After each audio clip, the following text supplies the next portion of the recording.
technology to allow every developer to realize their full vision. Where are the games at? Where are the games? Where are the games? It's dry. Where are the games? I kind of keep waiting for them to do their thing. I don't see anything. These are easily the most pointless upgrades I've ever experienced. What is the point of buying a console if you can just make a PC? If you're gonna have everything on PC, why not just buy a PC and abandon the console? Where are the games? Where are the deadlines? Where are the projects? Where are the teases? Like, it feels weird that it's like, why buy consoles? Now comes the fun part. We get to see how the development community takes advantage of that feature set. all right.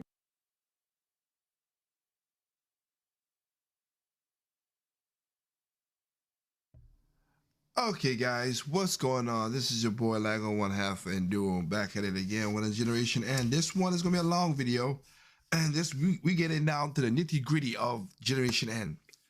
The question is basically, is it too late to save video games? Now, I just had a conversation with my sister, KD. And again, remember to check out her when Game and Chill. Remember to check her out when you see when she's playing games. Anyway. The video the picture you see on your screen right now is gonna make sense to what I want to say, but I just did a video with Fleek. I just did a video with Fleek. It should go before this. It's a mic check, where as you just heard those guys say, it best just have a PC. Okay, the problem is, again, good to have the PC, but where's the games? You have all the PC you want, but if you ain't got the games, it don't mean nothing. The games are very, very important. And like I said in that Fleek video, a lot of the like indies and some game, only a few games benefit really for the PC market. Really, it is. Majority of games sell more on consoles. Sorry, but that's just the facts of things. But a lot of gamers don't understand that, so they just go with the situation. Now, remember I said Generation N. We're talking about physical games. They're trying to get rid of physical games. They're trying to get rid of physical games. They're trying to make it all digital. I have another video that's going to be coming. That you should go check back. If you ain't saw it, go check it back. Is the PlayStation, where I'm gonna test it. Forgot if remember I did a video where the PlayStation Pro, if you bought the disk drive later on and you connect it, it won't install because it needs a code to keep. It needs internet to keep on hitting it. That kind of sucks.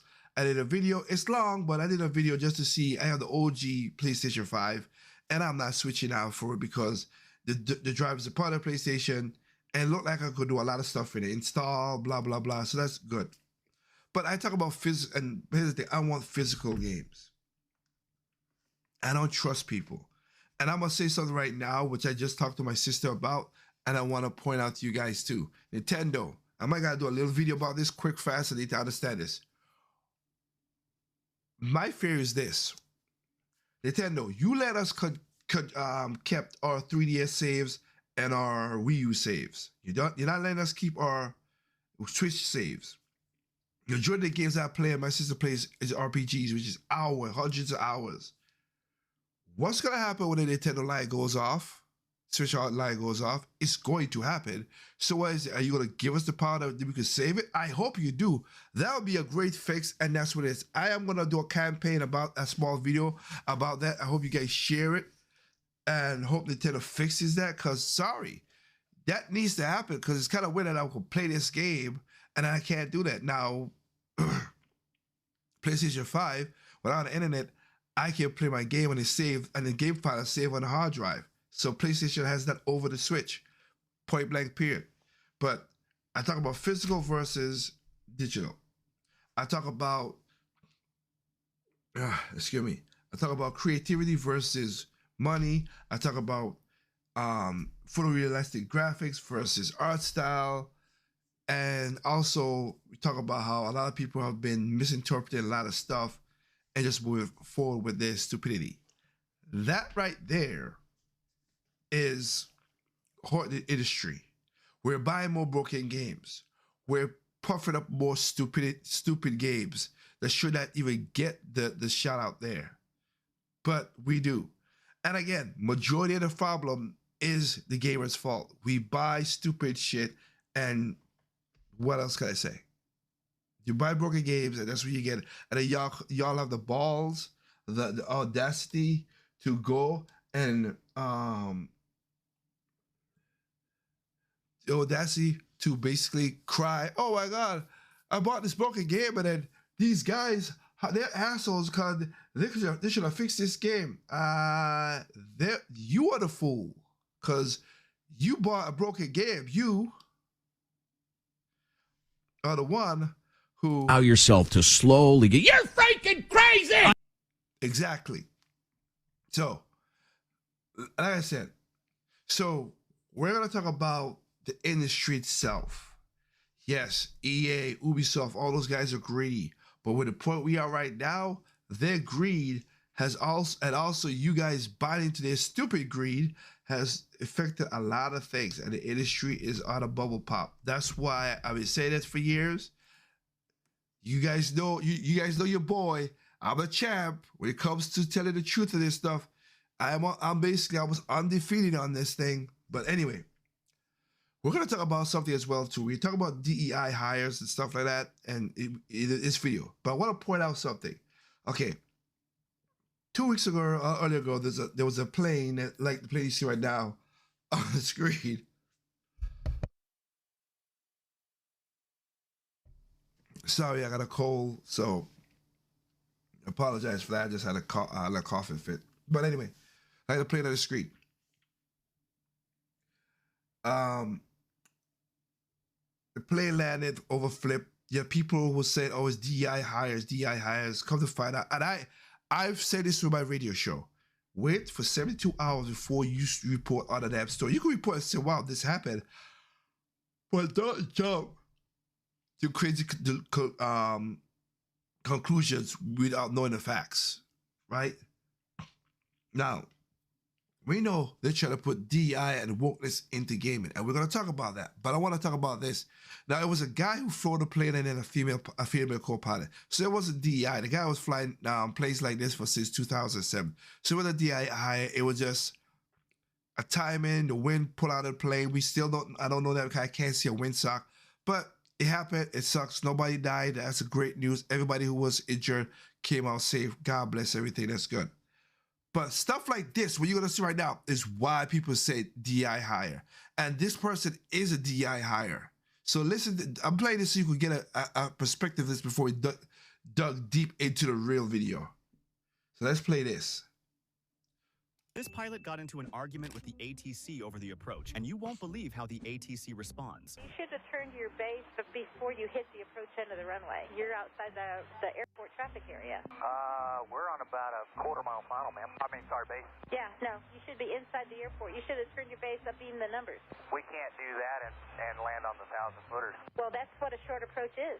I'm sorry, I guess we need to come up with something different because in order to complete a commercial check ride, we've got to do what's called a power-off 180. That's fine, but don't ask for a short approach if you're going to do a power-off 180. That's my point. Maybe we need to talk about that some more because you're the first controller in 15 years that's ever said that. Well, if you're doing something other than a short approach, don't ask for a short approach. Well, I will definitely look up the definition of short approach because I've never seen where it says you turn base and beam the numbers because I don't see how you could possibly do that. Well, I Googled it, actually. I Googled short approach, and it said to turn your base abeam or before the numbers, and you will land probably touchdown around mid-speed. This pilot got into an argument with... What? She Googled it. The guy been flying for years. That's why people are scared of DEI hires for stuff like that. Of what she did. Why are you arguing with a pilot? Why are you arguing with him? It's so stupid. But that situation is what people call DEI hires. Because I Googled it, sweetheart, you're not a pilot. You're ATC controller. And why are you arguing with the guy? The guy that took off. Let him go. Oh, no. Why? Anyway, with that said,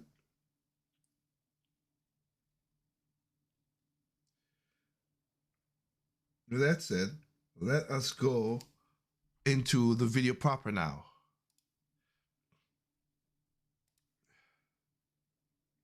Is it too late to save the video game industry? from Mojo, Watch Mojo, from Mojo Plays, which I'm surprised this is such a serious video from Watch Mojo. So I gotta give credits and kudos for this video. I really do. Cause it speaks what I'm talking about. So let's go with it and jump in head first. We are at war. No! Sweet liberty! No! Gaming is under siege and the attackers are within the industry. For the better part of a decade, especially within the last 5 years, gamers, the ones who made the industry the billion-dollar complex it is and kept the machine rolling with their hard-earned dollars, have been public enemy number one. Currently, nearly the entire gaming industry is in freefall. Countless big-budget releases massively underperforming, endless rounds of layoffs and studio closures, and millions upon millions of dollars in profit lost year over year. So, how did we get here, and more importantly, can gaming be saved, or are we on the verge of another collapse? Welcome to Mojo Plays, and today we're going to try to save our favorite hobby and the gaming industry from itself. Sorry, man. Ow! Ow! Ow! Oh. This is your fault. You limey. Before we. Okay. So you get the premise now. Can the game industry be saved? Yes, it can. If gamers speak with their friggin' wallets, like I've been saying this for the last 10 years, speak with your wallet. Don't buy shitty games. See, again, let me set up my situation like this. You buy what you like. If you don't like it, don't buy it. You buy it, you like it. Good. I've said that multiple times. I also said this too. I don't owe allegiance to any company. I like Nintendo. I like their games. I am a fan of their games because they keep it simple. I like it. But like I just did just a couple seconds ago saying I'm hoping about the save data, I don't know. I don't agree with everything Nintendo does because I'm a customer, not a consumer. I've not bought every single thing that Nintendo buy because I buy stuff I like. Now, on my Switch, I have over 160 games, physical and digital, basically, at the most. And there's only been, out of all of that games, 5 of those games, I could tell you right now off the top of my head, 5 of those games are games I kind of wish I didn't buy. I'll admit to that. And 2 of them were digital, which is why I don't like that digital game. It was indie games. These were indie games, so it made no difference. It's going to be digital no matter what. It was not going to be physical. So yeah, I was impulse buying. It was on sale. No, did I get hurt too much? No, because it was on sale for like $4 or $5, and I bought it. But I was like, oh, this is just shallow. It sucks. It's not really good. But there's about 5 games on it. The rest, one of the games is physical. And the only reason I don't like that game because the game came on a 3DS, and the Switch version of that game, which is called a Princess, is way. How you make a game way worse than the previous game, which we figured out a lot of people do that too. So it's kind of stupid. Quarter Princess will be better on the 3DS in my book. It won't be on the Switch. The way they set up the Switch version, it sucks. It literally sucks. So that's that regard. But my point is, about that, there's about 5 games I could call out, like I said, I think of, that I never really cared about, per se, that much. But a lot of the games I did was good. Can the gamers save it? Yes. Speak with your wallet. Buy good games. Wait a while. Don't buy it automatically when stuff comes out. If it's broken, you wait. Now, even that, Tales of Symphonia, I want to buy that game because that was the game that brought me back to RPGs. And I'm playing Tales of Grace right now, and I got Tales of Bethesda, Bestiria to play, and of course I got Tales of Arise, which I want to finish as well too. So I'm a Tales fanatic. I love Tales, but not even that made me want to buy Tales of Symphonia because it was a broken piece of trash in the beginning. I spoke with my wallet. Other people did not. I did. I don't like that game, so I didn't like that you all gimped it. So no, I have Tales of Symphonia GameCube, 2 copies on my GameCube, so I'm good. I could play that anytime I want, whether it be super up-res, or 720p. No, but hey, it's the gameplay. That's all I care about. I love the gameplay. I like the game. That's what it is. And if they do Tales of Abyss for the console, I don't know if they'll do it, but if they do, I hope they don't mess it up. If they do, then I'll just stick with the Tales of Abyss on the 3DS, because that was a really good port. I like that game. I beat that game 3 times, I think, because I like that game. So, that part is good. We can save it, but we gotta stop buying crappy games. We gotta stop buying games just for the credit of it, to stream games that are poorly streamed and played. Like, I remember playing since. Again, his channel is way different now, and I have not watched it, so I can't say nothing. But I remember playing since, like, I don't like Black Ops, but if you guys want me to stream Black Ops, I'm like, I'm not streaming and playing a game that I don't like to play. It's stupid to me. And there's a lot of streamers that do that, and people just want to see that. It's annoying. I hate it. But can a gamer save it? Yes. If you use the money the right way and spend on good games, yes. Are studios going to get shut down? Yes. It's either 2 things. You learn from your mistake or you get shut down. It's simple. That's how it works. You upgrade and you, not upgrade, I should say, you basically evolve and figure out, wow, they don't like this game. And you move on. But no. Look at PlayStation, when they had to get rid of that CEO or whatever, because you wanted live services. And see how wonderful that works. You only have like, what, 13 exclusives on your PlayStation 5, because you wanted Concord being a total flop. Yeah. Learn your lesson. We want good games. We don't want no live services. Crap. Shove it up your butt. We don't care. So, let's keep on going. We continue. Be sure to subscribe to our channel and ring the bell to get notified about our latest videos. Ever wondered what your home looks like from space? Hard to pinpoint when exactly gaming turned so antagonistic, as the majority of games came and went with very little controversy.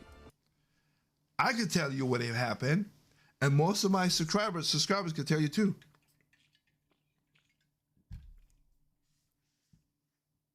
The ending of the 7th gen and the majority of the 8th gen.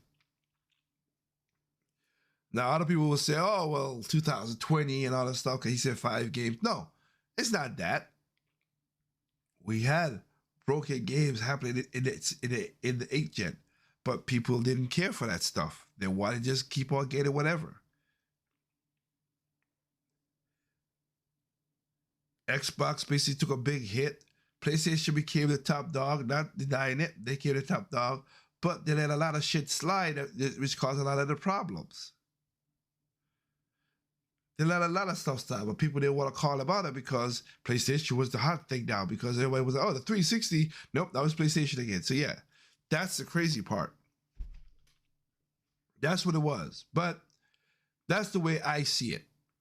Those industry, that's what it was for me. When people poo-pooed on the Wii U for the messed up way, when all the game developers said, oh, we can't wait to create something with the Wii U. And then they stabbed Nintendo in the back, because they literally gave them, they said, hey, here is, we always put our good games up front. Check it out. You guys know I'm telling the truth with this.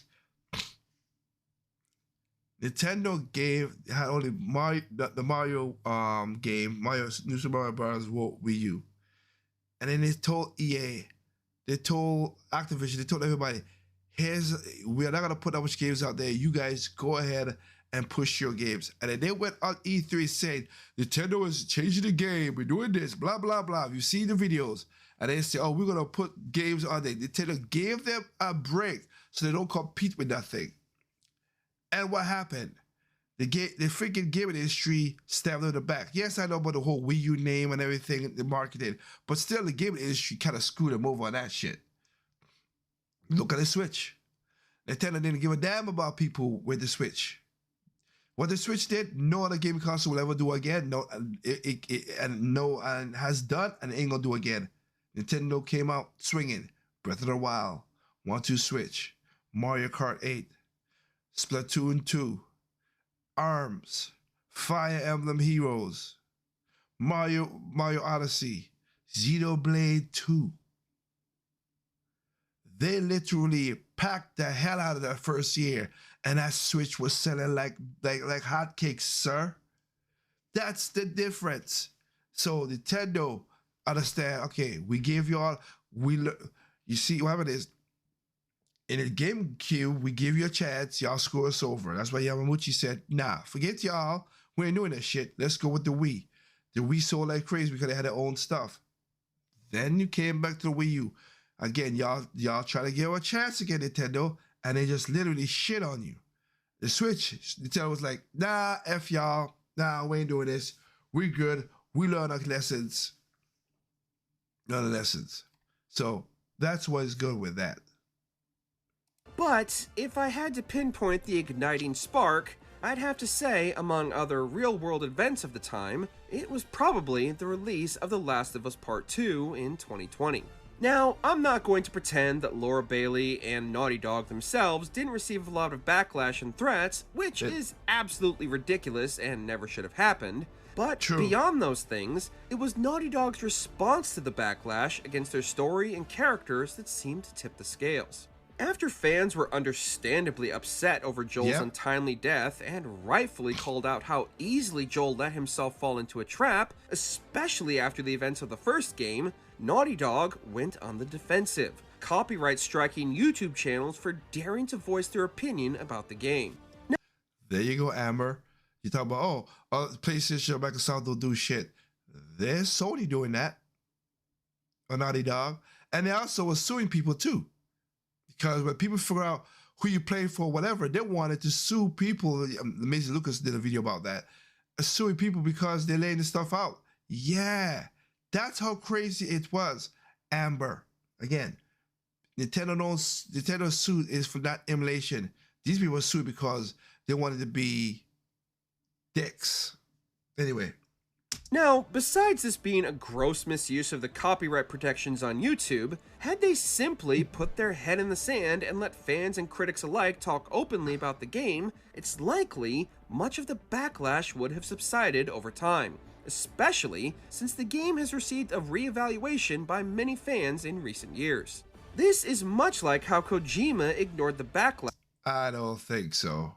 Okay? The Last of Us 1 was good.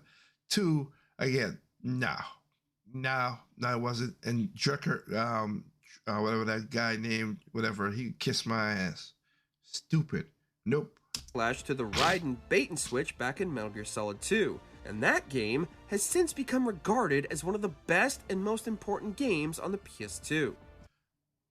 That is true. I'll give you that. And yet, because of their overreaction, the Naughty Dog brand as a whole has been irreparably damaged. And you need only look at the extremely negative reaction to what should and could have been the start of a brand new chapter for the studio with Intergalactic, only to see that sentiment has not changed whatsoever in the last 5 years.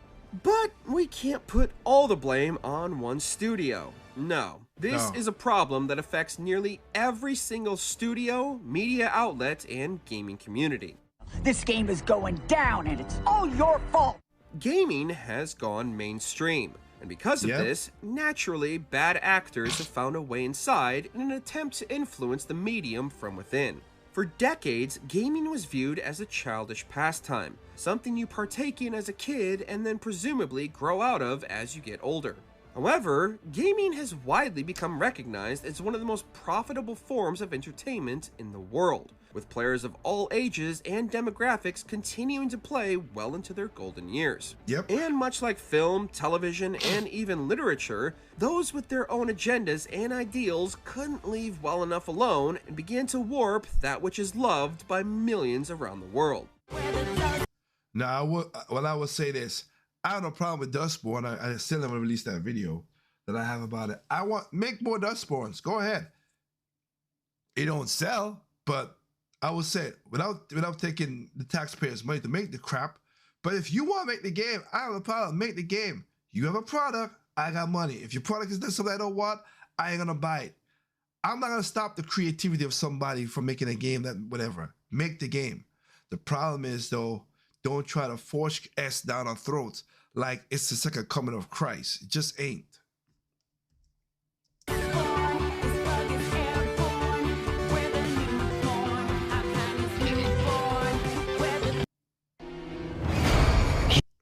Crazy. Crazy, crazy, crazy music.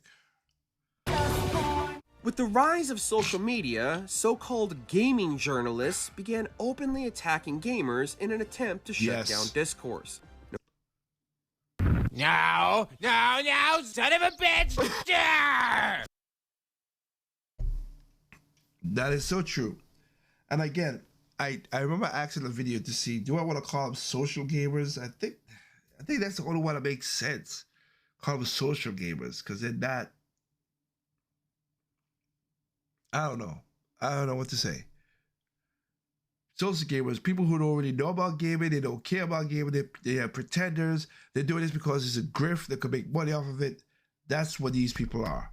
And then there are people who like to see that, oh, this is a great venture, a great, how would I say this? Avenue.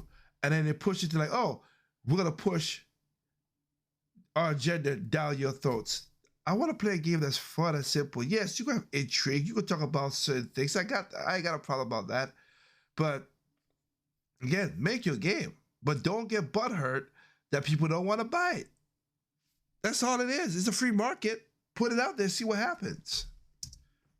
No matter what the game or the commentary surrounding it was, gamers have been labeled every possible name in the book, simply for disagreeing with the direction of the industry. And it's not just the mainstream gaming sites either. Game developers themselves have become emboldened, openly attacking their customer base for something as minor as asking the most basic questions about a game.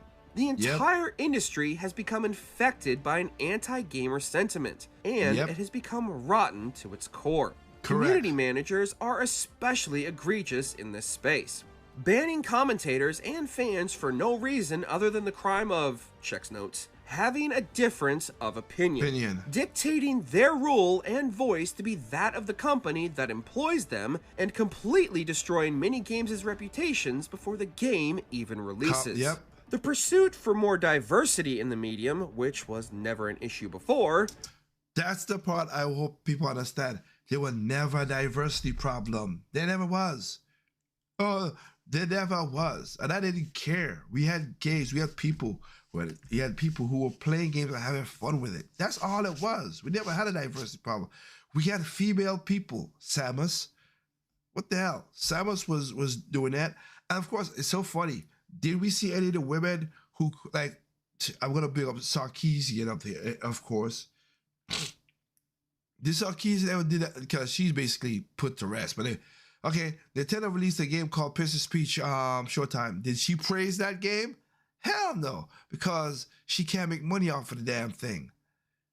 She made a video about, oh, Princess Peach use her emotions or cry to make women feel like this. Okay, here where she's an actress, but she's kicking ass, taking names.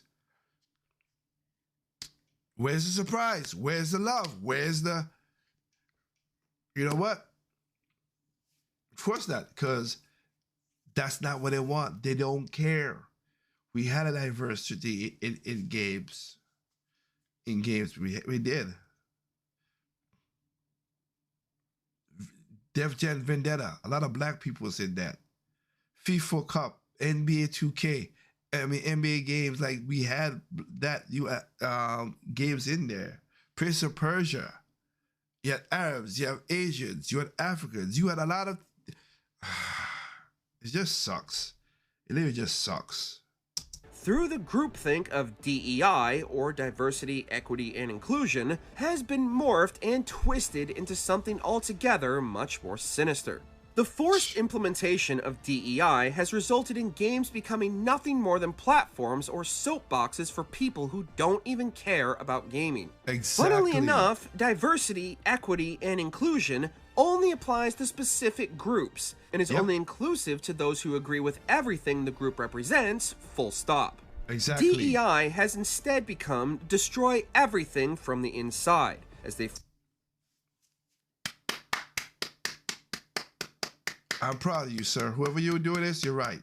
That's what it is. Again, I only brought up, and that's why I brought up that DEI situation up before. Not everything DEI is bad. It's not really that, and I don't care for it. Just let everybody's merits do what the thing is. But when you forcing that shit up people's throats, it kind of makes a shitty product. It just does. Force their ideologies onto a customer base simply looking for the escapism they once enjoyed. Exactly. And God forbid you don't agree with these ideas. Numerous gamers have received death threats, been deplatformed, cancelled, and even doxxed or swatted for simply having a difference of opinion. And yet, for all the controversy over the numerous threats against Naughty Dog and Laura Bailey, these events largely go unreported, with mainstream journalists siding with big-name publishers either to not lose their exclusive access or because they agree with the developers' politics. Kotaku, IGN, y'all pieces of shit. Gaming has always been a naturally diverse storytelling medium, with numerous characters from all walks of life having prominent roles within games. And in the old days, these characters were represented as actual human beings, capable but flawed, intelligent but naive, and generally portrayed as everyday human beings, warts and all. However, in the modern-day pursuit of diversity, equity, and inclusion, all these basic human elements are stripped away, leaving nothing but perfection of the human existence, incapable of being anything less and always superior to all those around them, while always going out of their way to make sure they don't offend anyone ever. This is no better personified than in the recent girl boss trope many developers and writers mistake for strong female characters. These Mary Sues are the bestest at absolutely everything, perfection personified, and always have to remind everyone else in the room how much better they are than their contemporaries. Look no further than Aloy from the Horizon series. Whereas in Zero Dawn, Aloy was still naive about the world and would make mistakes as she learned and grew as a character. In Forbidden West, she is the greatest, smartest, and most capable human being on the planet. Machine kneecap, maybe? Well, you'd need a filter. Synthetic membrane would do it. With a hose to a compressed air capsule, hammer, and tongue. Flawless in her execution of everything, with all others falling over themselves to behold her greatness. This is another reason Naughty Dog's upcoming Intergalactic has become so instantly reviled. First impressions matter, and the arrogant, overconfident girl boss aura coming off new protagonist Jordan could single-handedly power the feminist movement for the next 6 generations. He's not worth it. Introducing... That is so true.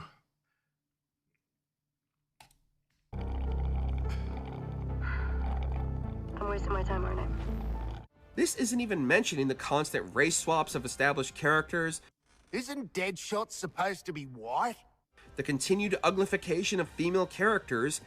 Which I did a video about that because it's just annoying. Game writers purposely ignoring or outright rewriting canonical lore just to fit their agenda, and just the general PC nature the entire Western industry has shifted towards at such an accelerated pace it could have sunk the Titanic on its own. Now, I say specifically Western developers because the Asian market has been single-handedly carrying the industry in the last couple of years. Thank you. And this is an issue almost exclusive to Western developers too. While Western devs have been focusing on social justice issues, self-inserts, and over-politicizing the gaming space, Asian devs have been giving gamers what they actually want. Fun games with interesting worlds, mechanics, and compelling stories with beautiful characters. Imagine that. That is all we need. For every Kay Vess, there's an Eve. For every Jordan, there is a Tifa.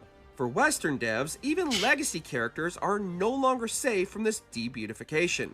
Look no further than the entire character roster of Concord, Mary Jane between Spider-Man 2018 and Spider-Man 2, Joanna Dark in the Perfect Dark reboot. Yeah, like, why did they square her face? Like, when I look at Joanna Dark, even though it's more pixelated back then with the original, like, that looks horrible. I don't like that square jaw. A woman does not have a square jaw like that unless she's an ugly chick. And there you go. Reboot, or worst of all, what they've done to Lara Croft.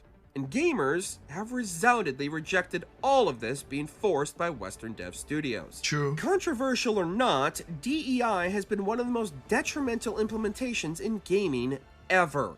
Gone are the days when delivering a solid product and putting in the work were what it took to advance and make a name for yourself in the industry. Yep. Now, it's based on your background, your preferences, and checking all the right ideological boxes. Promotions are no longer based on merit or qualifications, and many dedicated lifelong employees are getting passed over for diversity hires with little to no background within gaming and even giving high-ranking positions. It didn't require any discipline to attain it. You know, you read what others had done, and you took the next step. You didn't earn the knowledge for yourselves, so you don't take any responsibility. Along with this new hiring practice comes more bloated staff, full of unqualified people who go out of their way to hire former associates and other equally unqualified individuals who bring nothing of worth to a given project. Yep. This in turn also comes with even more downsides, as these individuals are more focused on their activism rather than their actual job. Yeah, exactly. Countless former employees from studios describe toxic work environments in which everyone walks on eggshells, in what has been described as toxic positivity, leading to no pushback or criticism of any kind being allowed within the workplace. This isn't your safe space. This is a job. You know why? Because when I need a job done, I get someone with a job to do that job. Exactly. You know, SpongeBob said it perfectly. You got a job. Do the job. That's what it is. It's like funny how people like getting angry about, you know, a new president now, you know, loving my hand or whatever, but say about, oh, well, he's firing government workers. Like, they don't do nothing. Fire their asses. Because if my company do any F up or whatever, they'll have to fire. The private sector will have to get fired.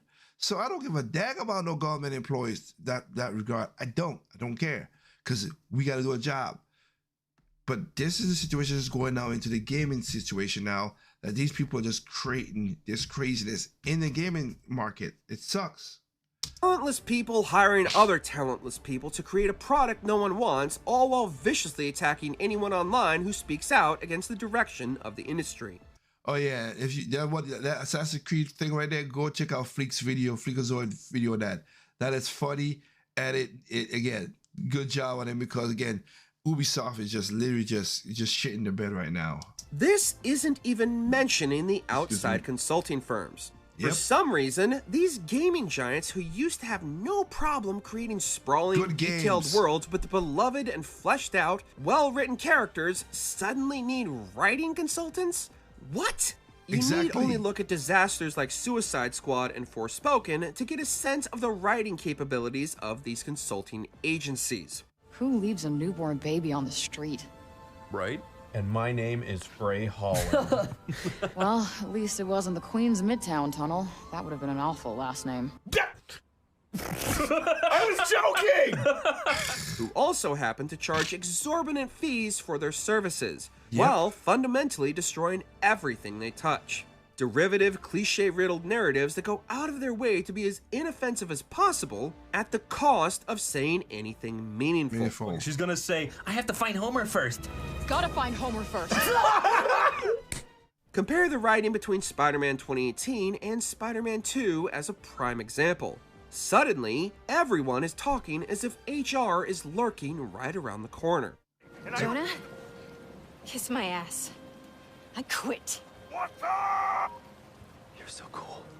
This also means that many beloved heroes need to be completely torn down and or punished, seemingly for no other reason than fans' adoration for them. Suddenly, Lara Croft from Tomb Raider is no longer a treasure hunter, but is now a seeker of truth. What the hell is even that? No. Thank you. Thank you. What? What? You see, you change. Y'all changing what the character was. That's why I said it was so funny when, what was it, Brianna Wu, what she said about we should make Samus a transgender. Okay, as I said before, I say it again. Why? What? What the fuck? And how the hell will we know she's a transgender unless you show it's a woman with a dick? Why? Motherfucker. That don't even make no goddamn sense. It's so, yeah, because she always got a suit on. So it's like, you're just doing it for your shit purposes. No. No, no, no, no. No one had any issue with the Tomb Raider series beyond Laura's bust size throughout her entire gaming catalog, even into the reboot trilogy, until some social justice warriors came in and told everyone that what Laura had been doing for the better part of 2 decades was wrong and you should feel bad for enjoying it. Now, you can't even boot up the recent remasters without a ridiculous word salad from the devs at the beginning condemning her actions. Oh, shut up. This Italian method, stop. Shut up with that nonsense. Eyes. It's like a hot knife. Calling back to Joel and his abysmal treatment from The Last of Us Part 2 for a moment, no one had a problem playing as Ellie in the sequel. No one. And there were undoubtedly numerous other ways they could have still told the story they did without killing Joel in such an undignified manner. Which ended up feeling like nothing more than the devs purposely being mean-spirited for the simple reason that fans loved Joel, identified and sympathized with him, and that was apparently not the message Naughty Dog wanted to be taken from the game, therefore fans must be punished. And the same thing happened again in Suicide Squad Kill the Justice League and their send-off for Kevin Conroy's final performance as the definitive Batman. Noticing a pattern yet? Oh, I know it's a pattern. Are we done with your bad stand-up routine? Almost. But you always gotta end on your best joke. These DEI hires and consulting groups also lead to another major issue: bloat. Studios that used to produce incredible games with barely 100 people are suddenly ballooning alongside their budgets with not only multiple studios, but hundreds, sometimes thousands working on a single title. Holy Jesus. What? What the fuck? Which make what sense? That's the part that killed me. So that's where all the bloat was coming from, because of these consulting groups and all this other stuff. Just make the damn game. Just fix to the game. We didn't need all these consultants. We didn't need all this stupid other crap in there.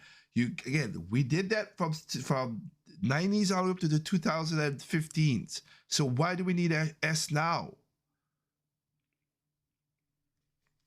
Like, it's weird how gaming people just throw away the money to think that this is gonna make more money, which of course it makes more flops. And like he said before, a lot of the money just get wasted because you're not buying that. Which again, for the gamers who do say, hey, they're not playing that game, my hat is off to you. I'm good. You speak with your wallet. I like that. And the products don't match the growth.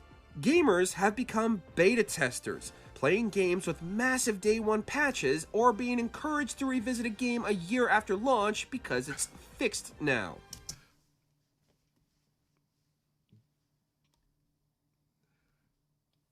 No, son of a bitch! That is so true. Everybody's like, Cyberpunk is the greatest game. Yeah, after it effed up so royally when it first started. But, okay. Now, what's that new game? Alloy, whatever the name is, whatever the new PC game coming out. Everybody's like, oh, it's a mediocre game. It's nothing. It's broken. It got some crazy crap. Oh, wait. It's recommended. What? What? How are you recommending a game that's broken? But what shit is that? Now this goes back to the gamer side of things. Okay? Concord, a game that cost somewhere in the ballpark of $400 million, not including what Sony spent to acquire the studio, has an hour and 15 minutes of credits. What? What? What the fuck? An hour and 15 minutes of credit? Holy. Yeah, let me say it. Holy Jesus. What is that? What is that? That's crazy. That is crazy. And you're doing what? And again, $400,000 for what? The game was a ripoff of Overwatch or whatever. So you didn't need that big of a team. So what the hell was that? For what? Who are these people? What exactly did they do to make this game? It certainly doesn't look, feel, or play like a feature-length movie worth of developers worked on it. Exactly. Millions upon millions of dollars for a game absolutely no one wanted and no one played. Recent successes like Black Myth Wukong, whose development team consisted of roughly 140 people, or Stellar Blade with its staff of 300, arguably delivered better products than anything major AAA studios have put out this entire generation, and probably even the previous one. And you know what? Despite coordinated and manipulative hit pieces based on manufactured controversy by mainstream journalists, both games were resounding commercial successes. Yep. Well, guys, I was already gonna buy the game, but I think now I might have to buy it twice. Hell, my most anticipated game of 2025, Expedition 33, has only 30 developers working on it. 30! And that game's production, art design, and creativity is light years ahead of anything else we're expected to receive from a major studio in the near future. Shocking what you can accomplish when you bring together passionate people who only want to entertain and create something new and exciting, isn't it? And yet, big AAA or quadruple A studios, and Microsoft, are constantly having to bring in even more studios to develop their games, while having the absolute nerve to start talking about charging $100 for games going forward. I went from happy to angry. Skip said, now I feel like kicking his ass. That's right. Some lunatics out there are trying to use GTA 6 to push the idea that due to ballooning costs of game development, GTA 6 could be the first $100 game to set the standard for the industry for no other reason than it's the most anticipated game this generation. All while completely overlooking the fact that with all these special editions, DLCs, skins, content packs, and so on, video games already cost well over $100 for the complete experience. Yep. Am I so out of touch? No, it's the children who are wrong. It's just the sheer audacity to ask your customer base to pay more while continuing to release games that no one wants or plays that end up falling well below the quality of anything we received even 2 decades ago. That is the feather in the cap. That's the part that he points out there. That's perfectly says it all. Now, that's why I stick with Nintendo. I'm sorry. Y'all could go and put all this crazy stuff, whatever. I stick with Nintendo because that's simple. Does all coffee smell like this? Coffee. Some people like cream or sugar in their coffee. That coffee in the kitchen. The coffee. Shut up! Oh my God, I don't care! This also brings up another point of contention, the constant stream of safe games. The PS5 and Xbox Series have become nothing but expensive boxes for a constant stream of remakes and remasters, wasting valuable resources and developers on re-releasing last-gen content on current-gen hardware. This generation, the PS5 has seen less than 50 PS5 exclusive games, with only a handful of these coming from internal studios. After wasting years developing live service titles no one was demanding, Sony canceled almost all of them, forcing those studios to start from scratch and likely not even release a single game this generation. It's not a day. Exactly. Exactly. What is it? The end. Or how it begins, anyway. And don't even get me started on Xbox. After spending billions of dollars acquiring some of the biggest development and publishing companies in the world, what does Microsoft have to show for it? Nothing. Countless flops, bug-riddled games, and now a push for everything to be an Xbox console. This is truly the weakest and most pointless gaming generation of the last 30 years. How many times do we have to teach you this lesson, old man? This focus on safe games has also completely crippled the industry, with recycled content being pushed as new and exciting, focusing primarily on legacy properties, while being completely risk-averse to anything new that doesn't immediately become a blockbuster financial hit.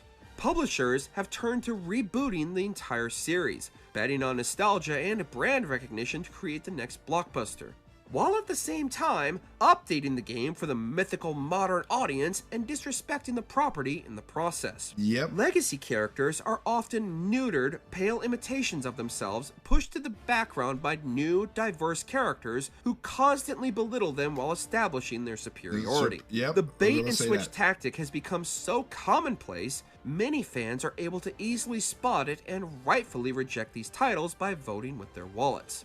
The pursuit of that part I agree with. That's good. Vote with your wallet. Speak with your money. Exactly what I said. Speak with your wallet. That's what it should be.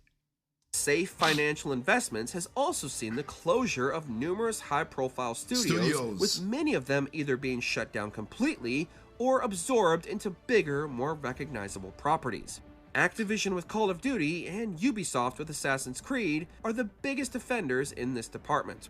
Anything that isn't an immediate commercial success is squashed, usually within the same fiscal year, as publishers quickly try to recoup their costs to please their corporate shareholder overlords. Yep. Which leads me to my next point. Video games are no longer designed for gamers.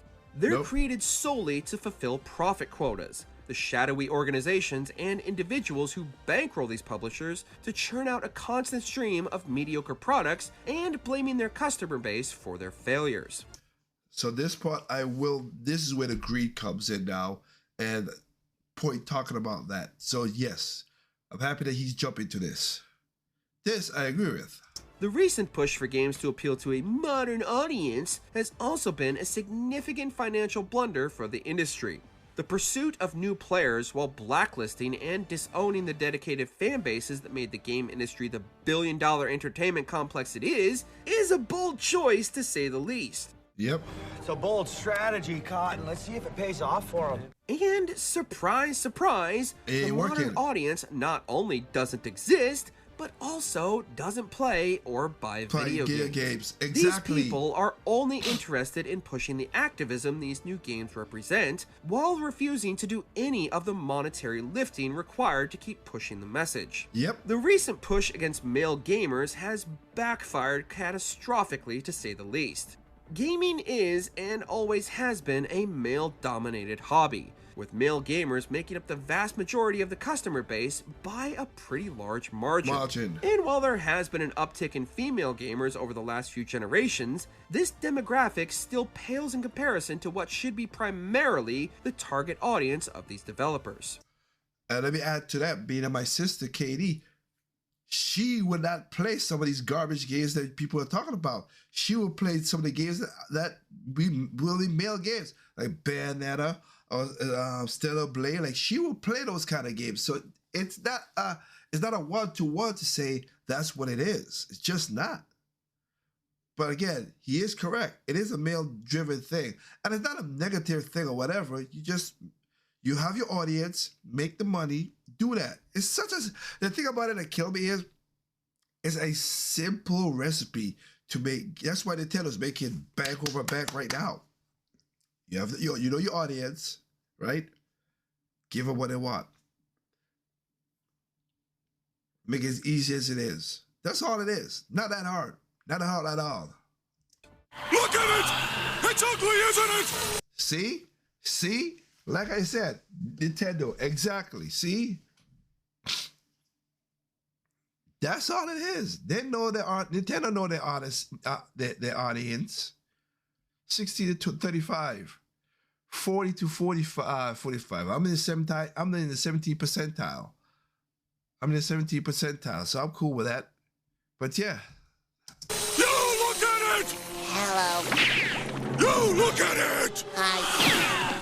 So, now where does this leave the industry, and is there anything we can truly do to save it? Well, no, not really. It's so gratifying to leave you wallowing in the mess you've made. You're screwed. Thank you. Bye.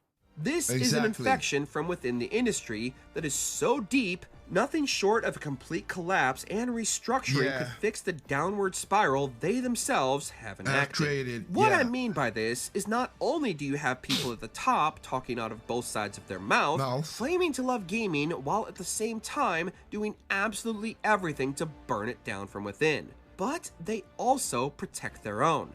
Gaming has become an industry of failing upwards. There used to be a time when those responsible for financial failures were held accountable.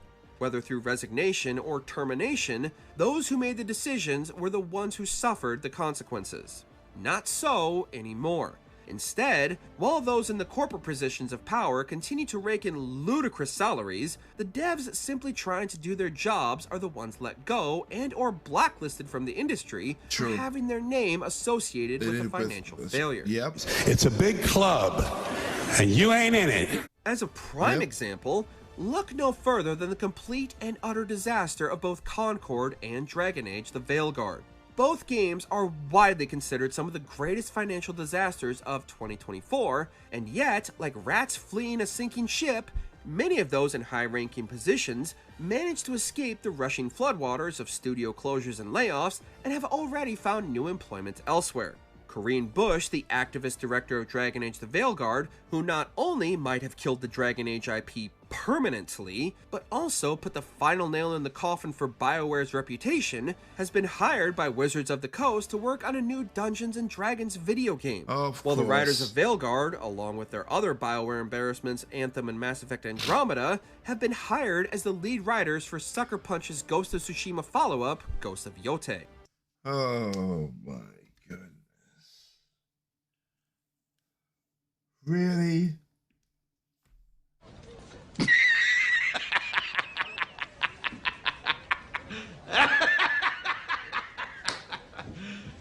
You serious? They just fail upwards. That's just what it is. Make of that what you will. Even the marketing director, among many others for Concord, have recently been hired by Microsoft to work with Halo Studios. Nepotism is clearly alive and well within the gaming industry. I will tell you what the definition of insanity is. Insanity is doing the exact same thing over and over again, expecting shit to change. If a man really hated ads... Literally. Those that can't do, teach. And it would seem that those who can't create, join video game studios. The incessant need for modern creators to see themselves within video games in order to enjoy them has had such an adverse effect on gaming that modern video games can't even be considered as art anymore. These people can't create interesting worlds or characters of their own, at least not ones that anyone would be interested in, so they instead feel the need to rewrite and desecrate beloved characters until nothing remains. Legacy studios have become shells of their former selves and are instead the ship of Theseus personified. You are familiar with the thought experiment, the ship of Theseus in the field of identity metaphysics? Naturally. For those unfamiliar, the Ship of Theseus is a hypothesis over the restoration of a decaying ship. How much of a ship can you replace before it is no longer the ship it once was? Studios like Naughty Dog, CD Projekt Red, BioWare, and dozens more are no longer the same studios that created the video games we love. These developers advertising from the studio that brought you are nostalgia baiting, as the creators who helped shape and mold those games are no longer a part of the studio's creative vision.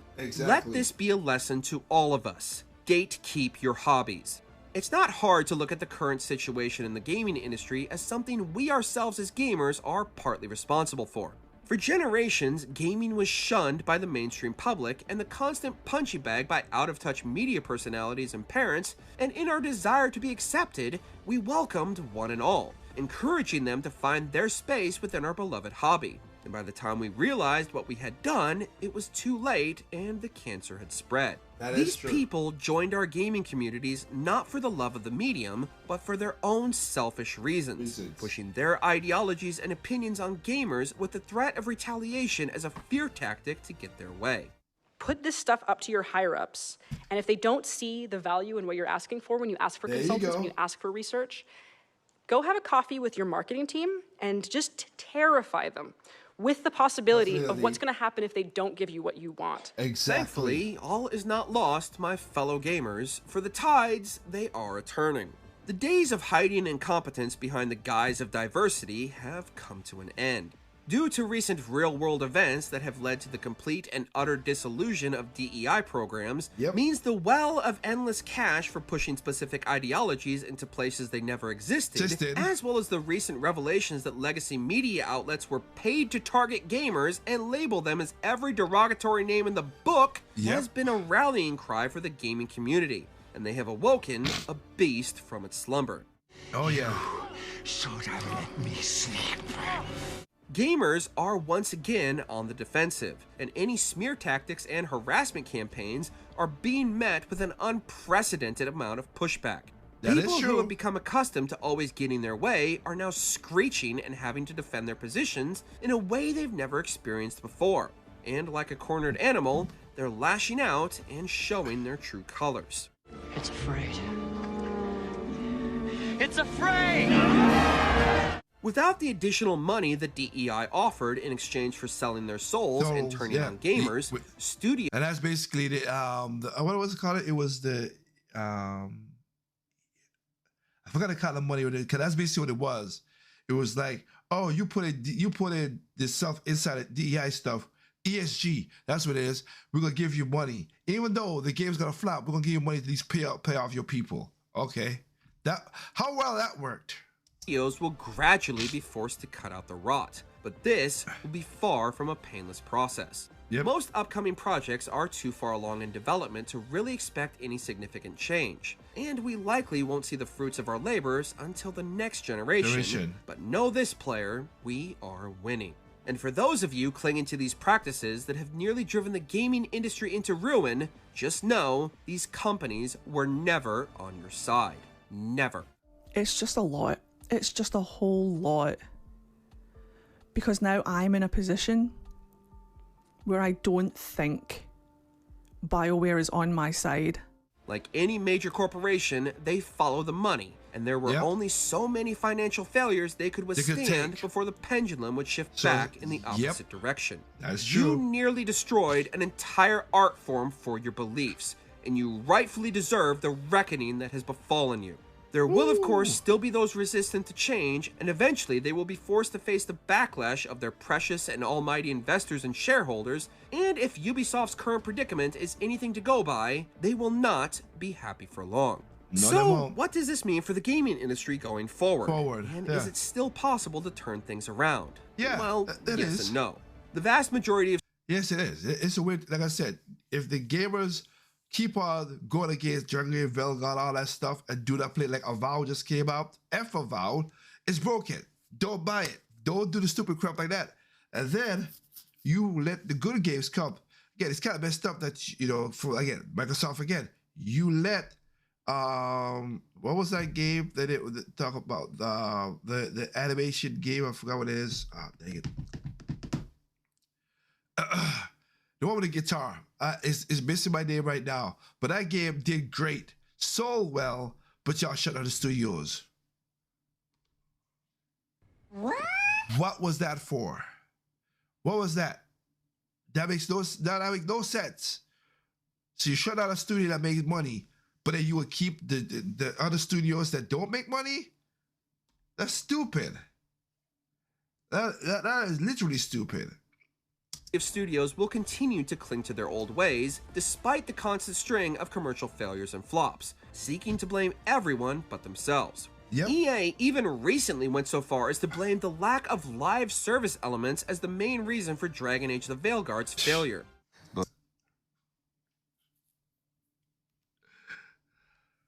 Allow yourself to slowly get... You're freaking crazy! But let me tell you something, folks. You can't fix stupid.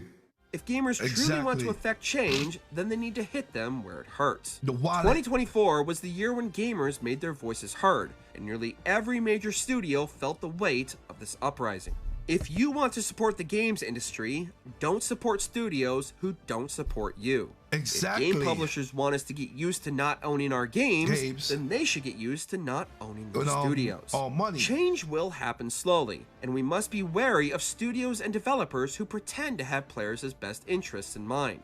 They'll promise change while also expecting gamers to just forget the last decade of harassment. That is true. Okay, I've calmed down a bit. You ready to apologize? What? Fuck you. Many will even hope to be welcomed back with open arms while manipulating dedicated fans into believing all of this was somehow our fault and none of them deserve redemption. Trust must be earned and never taken for granted. The big name publishers and developers who want to reconnect with players first need to clean house and make it well known that they will be returning to the good old days of entertaining their audience rather than lecturing them. Even this won't be an easy feat, as many of the biggest problems within these studios are so ingrained within that nothing short of a complete layoff would be necessary. That is true. We need to cut expenditures by 32%. Let's make it an even 40. Oh, that's not necessary. Slash it. Slash it. Thankfully, some developers have noticed this and not only left these studios in droves, but have also taken some of the best talent with them and created brand new studios with a simple mindset of creating video games people love. These smaller super studios have already put their former employers on watch. In particular, Rebel Wolves and their upcoming title, The Blood of the Dawnwalker, which is being led by the creative director of The Witcher 3 and numerous other big names from CD Projekt Red. There you go. Former creative leads of the Mass Effect series have announced their comeback with Exodus. And this is only a couple of the massive studios that have been established and begun work on video games that will put their former employers to shame. It's Spectrum. There you go. That's a change. I could work with that. I could definitely work with that. This is your last chance to bail, June. Do it. This focus on smaller, dedicated studios is the model which the industry needs to be shaped by. Like I said earlier. Well, funny, that's what it was back in this 6th and 7th gen. The early part of the 6th, well, the 5th, 6th, and 7th gen. It was smaller studios doing creative stuff. It wasn't a lot of people. It was like 4 or 5 dudes or 20 dudes making Halo and all that. That's what it was. Not 600, not 1,000 people doing what God forsakingly knows what. Claire Obscure Expedition 33 is being developed by only 30 people. Exactly. At most, these studios should be relegated to 100 to 200 devs at most, depending on the type of game. Yeah. There is no point in having multiple studios across the world working on a single project and still expecting to deliver a quality product when one department doesn't know what the other is working on from.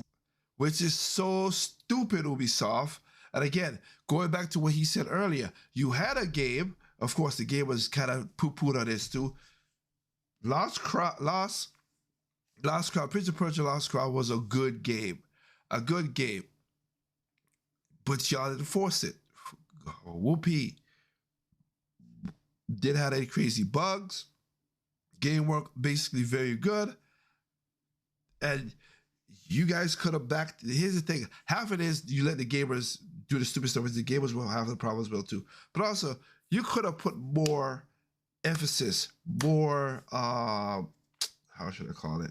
More advertising into the game. But no, you didn't do that. So you get what you get. One day to the next. It is evolving just backwards. The entire industry has become so overblown with staff that it's impossible to pinpoint exactly what the majority of them actually do.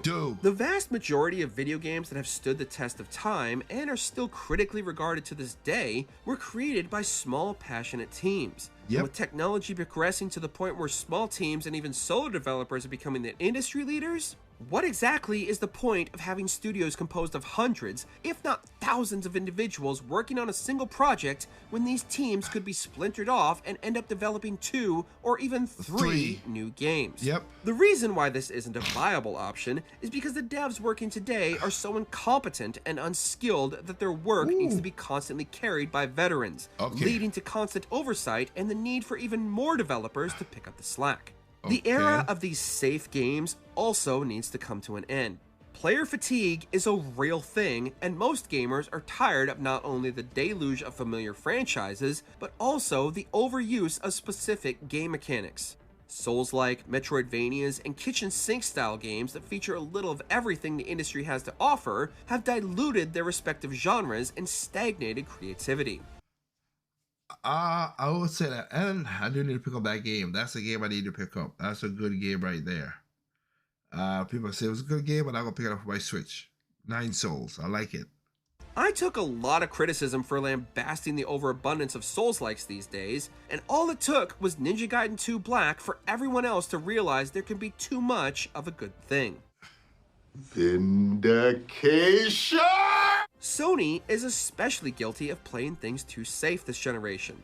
Once heralded as an industry leader in experimental, creative, and imaginative titles, they are now instead focused on nothing more than remakes, remasters, and legacy sequels, with the bulk of their catalog being carried by third-party developers. Yep. This has also led to constant restructuring at the top level, with a constant rotation of CEOs attempting to undo the damage done by their predecessor. It's not just the lack of creativity the industry is dying for either.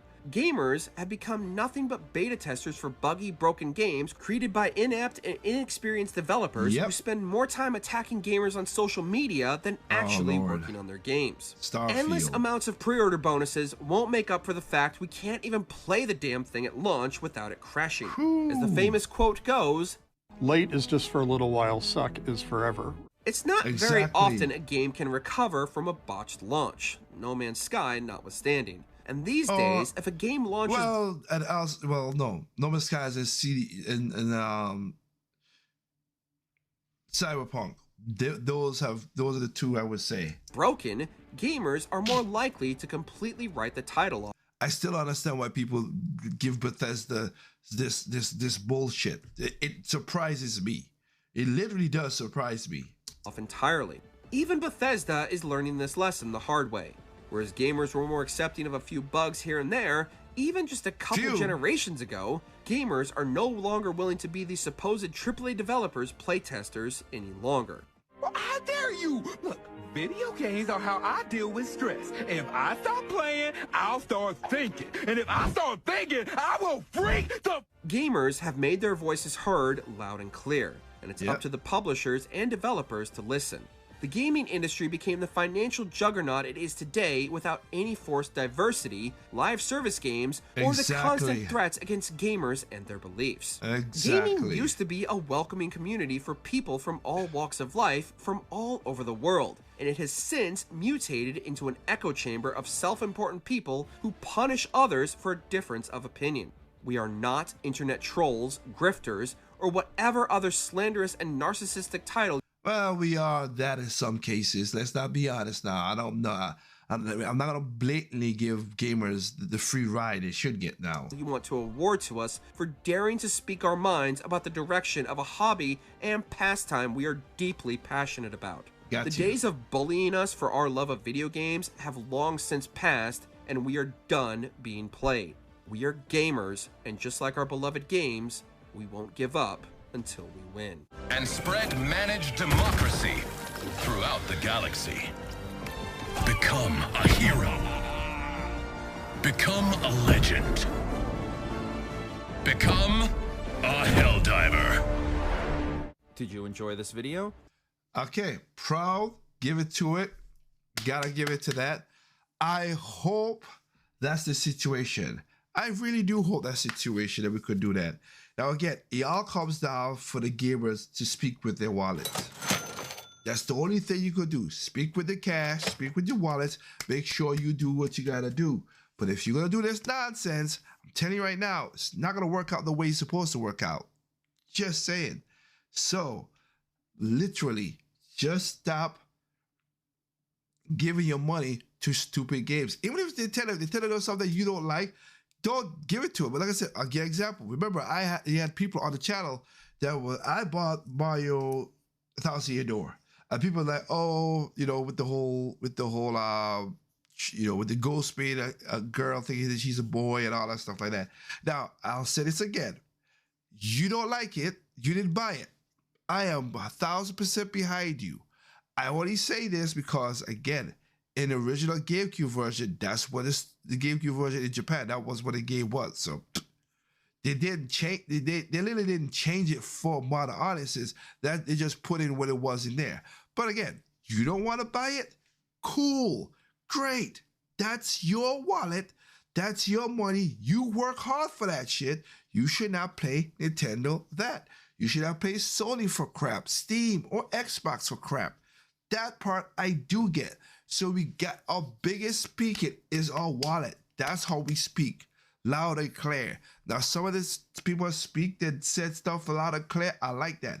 But majority of people have not. And all these social gamers, they're the ones who effort it up for other people too, because they just play shitty games just to get click and bake and whatever. Like, like I said, I've never watched a Kyle Sinat video. Never have, never really. Pieces of it have, because you can't, he's one of the big streamers. PewDiePie, the same thing too. I don't watch those guys. I've seen clips from him, but I don't watch those guys. Why? Again, for me, it's just where people do that in that situation. But no, gamers, you have one goal or you have one job to do. If you want this industry to keep on going, you gotta put your money where your mouth is and speak clearly. Stop buying broken games. Stop buying half-ass games.